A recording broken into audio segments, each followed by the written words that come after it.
So over the years, I've heard many different extreme opinions on Final Fantasy X-2. From it being a fan service cash grab, to it having some of the best gameplay in the entire franchise, to it doesn't even matter, to yay, Yuna and Titus are reunited, to Yuna and Titus should have never been reunited, etc. So taking all these opinions into consideration, let's get into why Final Fantasy X-2 matters.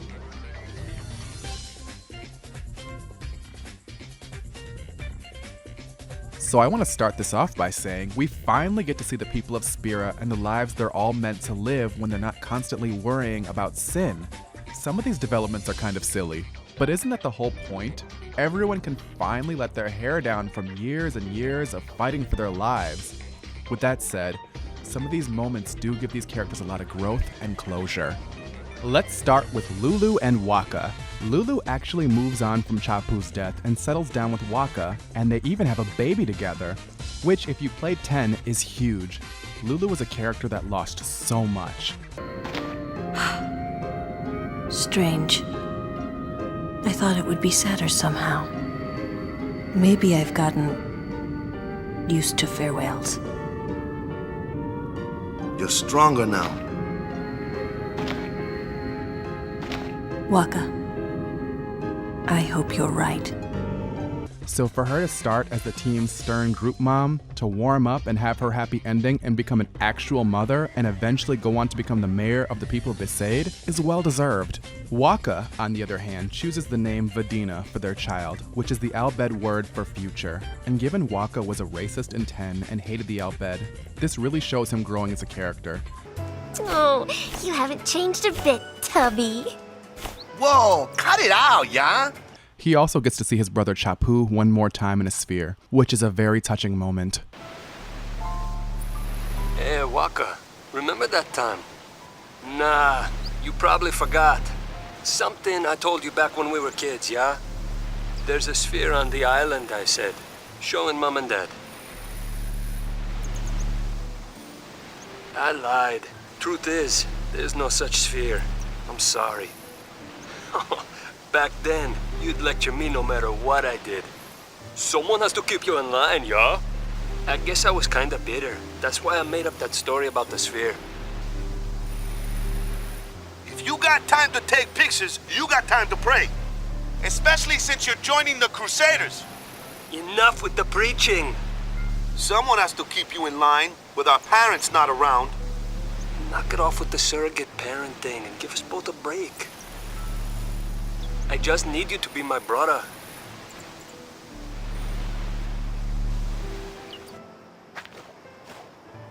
His brother, yeah. Speaking of brothers, Brother this time around is featured in a much more prominent role as the Gullwings team leader, and he's outright silly at times. Who is the leader? I am. I give the orders around here. We're listening. Let's go! Party! Party! And his feelings for Yuna, his cousin, are creepy. But he has a mini arc where he acknowledges Yuna is growing and admires her for her aspirations in the world. These past 2 years, Yuna has always been looking ahead into the distance. Always her back is to me. I like this Yuna even more than the Yuna that is facing me. Do you remember Shelinda, who started out as a devoted follower of Yevon? Now she ends up finding her place in the world by becoming a reporter for a Spear broadcast station, which is more fitting of her personality than the commander role she was forced into in the last game. Like the main cast, it's a blast to see this character have some fun and enjoy the eternal calm. This really just feels like her true calling. Moving on to one of the more prominent members of the Albed, Rin. He continues to focus on Spira, the travel agency, and its people's well-being. Only this time around, Rin creates entertainment for Spira in the form of Spear Break. Once you get the hang of it, it's quite addictive in a triple triad sort of way. Also in 10-2, we learn that Machen is an unsent and the party helps him pass on. But not without a parting gift where Yuna gets to see her father and even Auron inject one more time. Father? Do forgive me. My memories seem to have a mind of their own. So people really are connected. But of course. Well, Machen, thank you. I hope we meet again.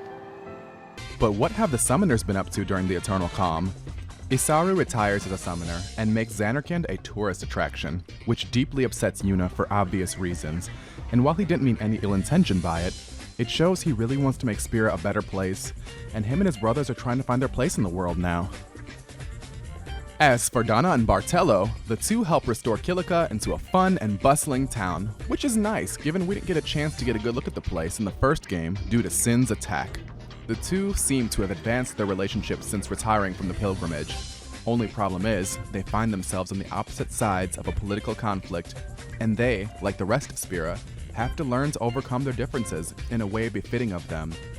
And this time around, Donna uses her signature attitude for the greater good. Now let them through. But without the order? I just gave you an order. Right away. Open it! Open the gate! Sis, I'm coming! With that said, it isn't all rainbows and sunshine. After the events of the first game, the Guado fled Guado Zalam and took refuge in the Macalanian woods from the Ronso seeking vengeance. And this time around, the Guado, led by Trummel, take responsibility for the crimes Seymour committed. And it's up to the player whether or not Guado are hunted down to the point of extinction, or they restore their name and they once again stand alongside the rest of the people of Spira. Speaking of which, Kamari now leads the Ronso as the tribe's elder, and while Kamari wants to make peace with the Guado, not all the Ronso feel the same way. But through his leadership, they eventually recognize him for his work, and the Ronso and Guado finally get to overcome the sins of their past, heal, and move on with the rest of Spira. Given if the player had taken the correct actions, of course. Speaking of differences, aside from the Guado and Ronso, other political factions have risen up in the power vacuum left behind from the events of the first game, New Yevon and the Youth League. Long story short, they represent the two main ideologies the people of Spira have evolved into after the events of 10, and they are the good and bad of tradition and religion, and the good and bad of the next generation of ambition. In 10, we saw the darker side of religion, with Yevon and the people of Spira struggling, but here we have two political parties in the world adjusting to the newfound freedom. There's also a Machina faction, while independent and less political. Like the other political parties, it should also be noted there is good and bad with the Machina faction as well, given at one point in time, mankind created Vegnagun as well, and Yuna is here to set the world right again. Along with Riku, that is. Riku is back, and Tara Strong is allowed to let loose with this larger-than-life character. Also, her costume design is iconic. In this game, she gets to see her people, the Albed, more accepted into Spira than they were in 10, and she's even conquered her fear of thunder in the Thunder Plains. So, there's some progress. During the in-betweequel, Final Fantasy X The Eternal Calm, she's the one that kicks off the whole adventure by giving Yuna a sphere that Kimahri found that shows what resembles Titus imprisoned. And yes, I'm calling him Titus instead of Titus, I still haven't gotten over that yet. While also giving Yuna a brand new look. But this is my story. Right on! I knew you'd say that, so I brought something just for you. Give me a break. First, a costume change. You need a new look. You are a celebrity, so incognito's the way to go. This game really solidifies Riku as the life of the party, and Yuna's ride or die. Which brings us to Pain. Pain is a new character introduced that has a striking resemblance to Lulu. Long story short, her and her friends went separate ways to form Spira's new political factions, while she decided to go with the Gullwings. And while the other factions wanted to change the world for the better, Pain and the Gullwings actually do. If Final Fantasy X-2 is compared to Golden Girls, Pain would be Dorothy. She perfectly balances out the cast and has some hilarious lines with Yuna and Riku. Oh, and I was looking forward to hearing the good stuff. Confessions of a shady past. You're a pain. -4 respect points, Riku. Uh-oh, how many points left? 47. That's not a whole lot, is it? Next up is LeBlanc and her syndicate. And she's a bit of a controversial character, being Yuna's over-the-top rival and comic relief frenemy. Think of Team Rocket from Pokemon. And honestly, some of her scenarios are hilarious. And in the end, she shows that even people in fierce competition with you can be allies in the end, as LeBlanc is seen with the group giving it all she's got for the final boss. Plus, it's actually LeBlanc in disguise that gives us that awesome opening pop star cutscene for the game and not Yuna. And finally, Yuna. Yuna gets to be free. She saved the world, and this era of Spira is proof that all of her sacrifices were worth it. She has the right to form her own Charlie's Angels. She has the right to become a pop star. She has the right to become a magical girl. She has the right to let out her inner Lara Croft and every power fantasy conceivable. Why? Because she's earned it. With that said, the Yuna in 10 and the Yuna for most of 10-2 are two extremes, and we learn by the end of 10-2 that the Yuna that shines her best is the balance of both. I'm not there, so you can spread your wings? Maybe. You have spread your wings. Well, good luck. But Yuna, never forget who you are. We see this when she brings the divided Spira back together again and temporarily calms the perpetual storm in the Thunder Plains. This journey she goes on in 10-2 is equally as essential to her character as her journey in 10 was. Next up is Tidus, or for those of us that are OG, Tidus. And who better to defy fate and get the happy ending they deserve than Yuna and Tidus? I know it's a controversial opinion, but Yuna reuniting with Tidus is the happily ever after we truly deserve, and it opens the door to many possibilities for their relationship. Or does it? More on that soon. And last from the cast, I want to cover Shuyin and Len. These two star-crossed lovers' fate hits very close to home for Yuna, and they parallel her story as a summoner and singer, and also as a reminder that Yuna must heal Spira's past to ensure Spira's future. Past is prologue if we forget it, and if anyone knows that better than anyone, it's Yuna. It's also another reminder that being a summoner was a very serious responsibility that more times than not ended in tragedy.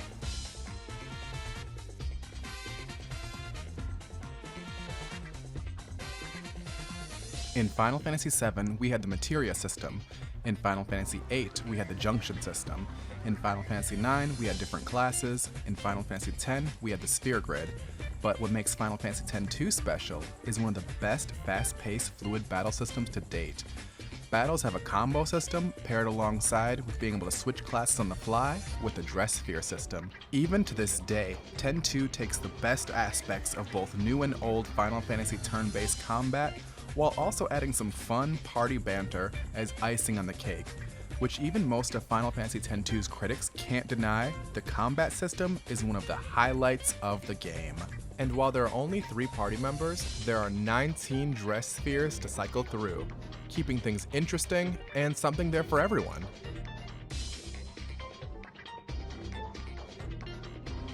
Final Fantasy X-2 was the first sequel to a Final Fantasy game, which before, there was an unwritten rule that every Final Fantasy entry is unique and concluded in a one-and-done game.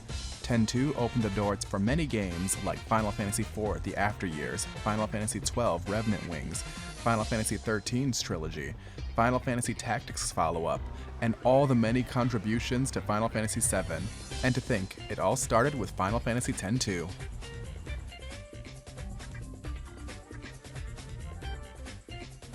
The last mission is a dungeon crawler bonus post-game chapter.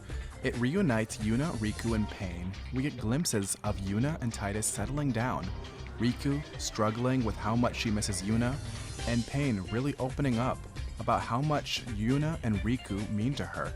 It's an interesting chapter that's at least worth one playthrough. Spending time apart, going different places, seeing different sights. Before we knew it, we had all become different people. Is our time together over now? Are we all gonna go our separate ways? If so, then so be it. Who knows when we'll see each other again? Maybe we never will. Still, we'll always have our memories. The 3 of us laughing, the 3 of us fighting. someday we'll all look back and remember the time we spent together. And even if we do grow apart, those moments that we all look back on, those moments will never change.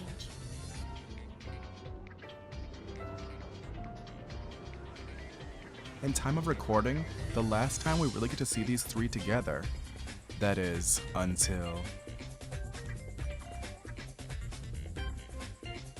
As we all know, Final Fantasy X-3 is less of a what if and more of a when. We've already got a teaser of what direction the story will go in with Final Fantasy X Will, with the introduction of characters like Shami, who claims to be Auron's daughter, and Kurgum, who is her friend. And more shockingly, we find out that Yuna and Tidus are now separated. And to make matters worse, Sin has returned. So the stage is set for more to come, building off of X-2.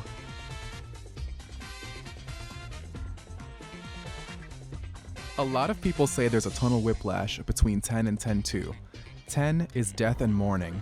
10-2 is life and celebration. 10 is about the dangers of organized religion and tradition. 10-2 is about the dangers of too much freedom and division. 10 is about defeating the dream Sin. 10-2 is about defeating the Machina Vegnagun. 10 is serious. 10-2 is fun. 10 leans more to masculine. 10-2 leans more to feminine. 10 opens with rock and roll and metal. 10-2 opens with a pop princess track. 10 ends with Yuna losing Tidus. 10-2 ends with Yuna being reunited with Tidus. To some, these games can feel like night and day, but that's kind of the point. They complete each other. They're opposites for a reason.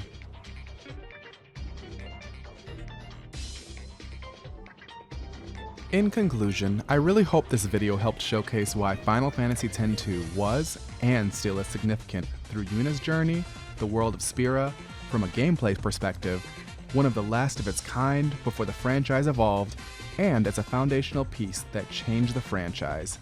It took me some time, but I really enjoyed making this video. It would really mean a lot to me if you liked this video and left a comment. It goes a long way and helps this video reach more people, and it lets me know that Final Fantasy content is worth making. Alright, me Jinx, signing out, Gullwings.